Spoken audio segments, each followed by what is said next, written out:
So you wanna climb the Tower of Barbs, right kiddo? Well, you can't do that if you can't get past floors 31 to 40. This is the final stretch of the game, so let's get right into it. First of all, be prepared with the damage output of the enemies here because even with my most level up gear, I was getting wrecked. My weapons weren't dealing as much damage as expected, and that may be jarring for first timers in this floor range. For this reason, I just like to say don't underestimate these floors because you'll pay for it grievously. When killing screamers, they will sometimes drop their gear and more often than not, their gear is a lot better, so scavenge accordingly. Right now, we'll have to prioritize upgrading your gear to acceptable levels and getting to floor 35, which is where you'll unlock the 5-star fighters. Before floor 35 though, the general rule for gear would be that your weapon should deal around 400 damage and your total defense should be around 2000 defense points. There are new mushrooms and a new beast on this floor, so let's quickly discuss that. The guard shroom just outright gives you invincibility for a period of time. You can sack this duration if you consume more of them. There's also a lesser version which is the helmet shroom, which does the same thing, but it has a delay before taking effect. Your armor's durability also gets reduced if you get hit. The last difference between these shrooms is that the helmet shroom's duration can't stack and it doesn't really have a long duration, so you'll need a bit of foresight when using this. The bird is a new beast on this floor which can retaliate if ever you try to stomp on it, so be careful when capturing them. They sell for a lot of kill coins and heal a bunch of health though, so taking a few pecks might be worth it. If you manage to kill one of these birds, they'll drop an oak shroom. Oak shrooms boosts your next attack's damage. I usually use these once I plan to do a rage move so I could maximize the effect. Another new mushroom is the rice bowl shroom, which is just a rice bowl with a mushroom stalk. Eating one will heal you for a bit, so you can look to these mushrooms for survivability up here. The last new mushroom you'll encounter in this floor range is the lava shroom, which causes an explosion when thrown. After the explosion, a lava hazard will be left which could knock people back and set them on fire when touched. You can use this hazard to cook stuff given the fact that there's not a lot of fire sources on this floor range. Now that that's out of the way, let's discuss ambush spots. There are a lot of ambush spots on this floor range, so here are the ones to look out for. On this area, be wary of this window because screamers drop from them, and you'll have a hard time fighting them off if you've aggroed some enemies beforehand. Also, watch for this bullet tuber because she's standing on the ledge and if you attempt to climb this, she may use her flamethrower attack and you'll get knocked off the edge of the map. Oh yeah, I haven't mentioned it, but since we're on the high floors now, you can fall off the map and just die, so yeah, watch out for that. When in this billboard area, you'll most likely be ambushed by 3 screamers hanging out of view. Once you see their arms poke out, just run back then deal with them one by one. That also goes for when you're approaching the other side. Lastly, there's this hallway where a screamer drops in front of you. After a delay, another drops behind you, so once the first one drops, run back to where you entered because you'll get trapped if you don't. If you enter from here and you don't want to deal with the death alley, you can just jump over here and avoid the fight. Throughout these floors, you'll encounter these turrets. They don't deal damage but shoot sticky lava at you that gets you stuck and open the attacks for a period of time. The tubers also now have these new attacks. The bullet tuber can now launch a sticky grenade that explodes after a delay, and the bone tuber can now charge up for a devastating attack, which covers a lot of ground. If you have the balls, you can perfect block this attack by blocking right after it leaves its charge. By the way, screamers are sometimes equipped with poisonous baseball bats, and this place has got a bunch of snails, so I highly recommend you equip a poison eater decal. If you don't already have one, you can give 4 bronze skill shrooms to Momoko for a non-premium version of the decal. On Katsuma, when you get to this caged area, you'll face U10 for the first time, so let me brief you on how this fight will go. You can only deal damage to her if you hit her on the end of her tail and on her actual body. Dealing damage to the end of her tail will deal more damage than when you hit her on her body. Now that you know how to actually hurt her, let's talk about her moves. So she has 2 stances, one where she's on her tail and one where she's on her feet. When she's on her tail, you may want to stay a bit far from her because she can do this flying kick attack, which is difficult to dodge when you're up close but easy to avoid when you're far from her. She will almost always open up the fight with this move, so prepare to dodge after her cutscene. She can also fire lasers at you with her tail. When you see her tail glow red, walk to one side of the arena. While she's aiming, run to the other side, and when the red glow disappears, dodge. Dodging at the right moment is a bit difficult at times, so don't panic when you see this and observe when the red light disappears. Here's a slowed down footage of when you need to time your dodge.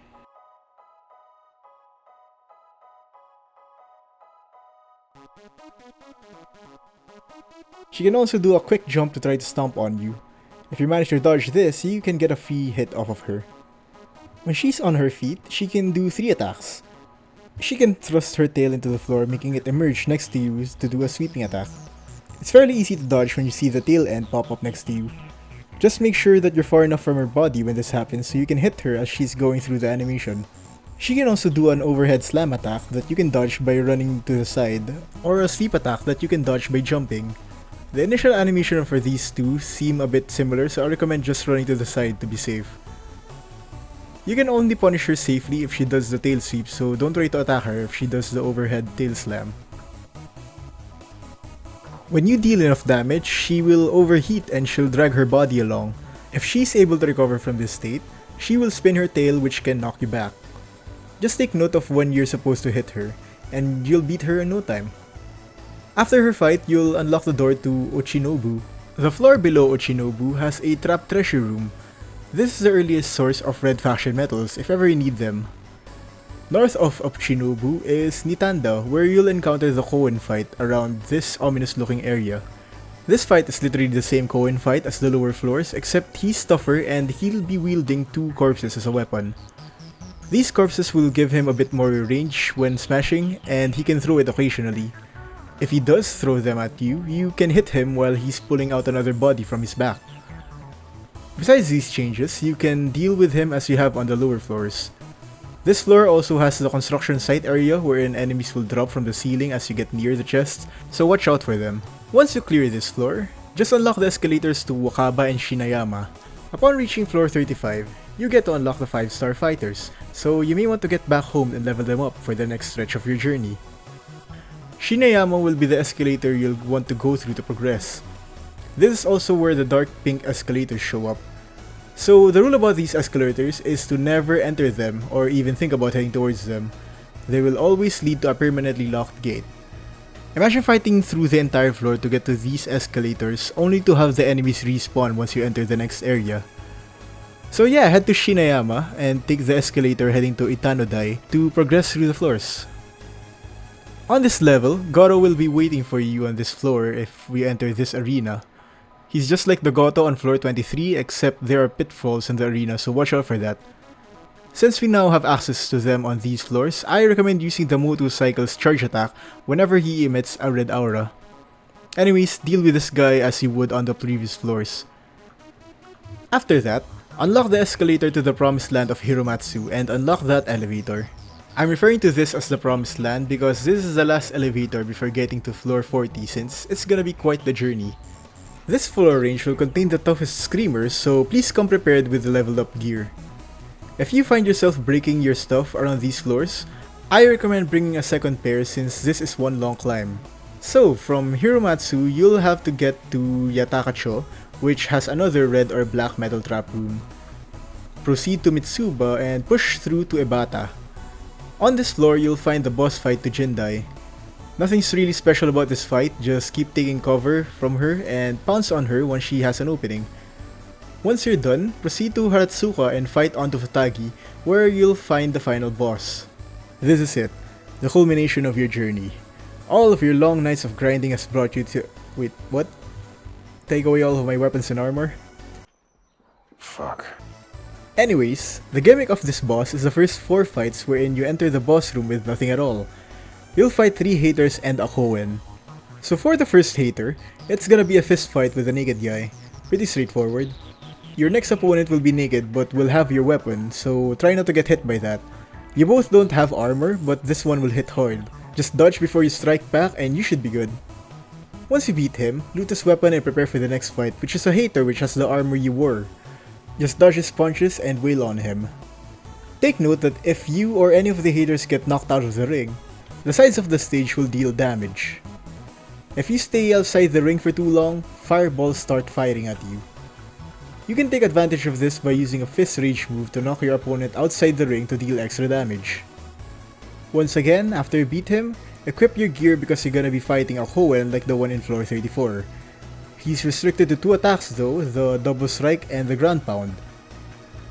After dispatching Hoenn, you'll be rewarded with all the items you went in with. Now all that's left is Taro. If you haven't picked up on the pattern yet, this one is just a souped up version of U10. He has familiar moves like the high tail swipe, the forward kick, the low tail swipe, the tail strike, and the one where he uses his tail to dig into the ground. He has a bunch of new moves though, like this charge attack where he glows blue and rushes towards you. He doesn't have a good turn rate, so just keep running one direction and you should be fine. Make sure to hit him afterwards. There's a scuffed version of this where he tries to do that but it won't have a blue glow and he'll just fall on his face. Once again, take advantage of this and strike him afterwards. At some point, he'll shoot goo onto the arena and leave hazards which get you stuck if you step on them. So, don't step on them. Class A advice right there. He's also gonna fire fireballs at you when he takes his stance. It's got pretty good tracking, so dodge it by running in another direction once you see the fireball leave his big face. The last one is the enhanced laser beam attack, which is just one big beam. Once you see his faceplate open up, you're gonna want to run because as you can see here, I barely made it out with the skin of my teeth, so try not to get stuck like how I did. Lastly, like all the Dons of the Tower of Barbs, he can do a taunt which you can exploit with a few hits. Of course, you can take note of his attacks and be a pro gamer and dodge all of them. Or you could do what I did and abuse the stacks of mushrooms I've amassed up until this point. That's about it for this floor range. Congratulations, you've come this far and you've beaten the game. Just take his stamp and... Wait, there's an escalator? What for? Oh well, might as well. Uncle Death? Yotsuyama? What the fuck? There's more?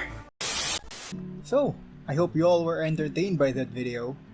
Click here if you want to watch another video of mine, which is selected by the magical YouTube algorithm. Please don't forget to gently click that like and subscribe button if you liked my content. Thank you very much for watching and I'll be seeing you guys. Bye bye.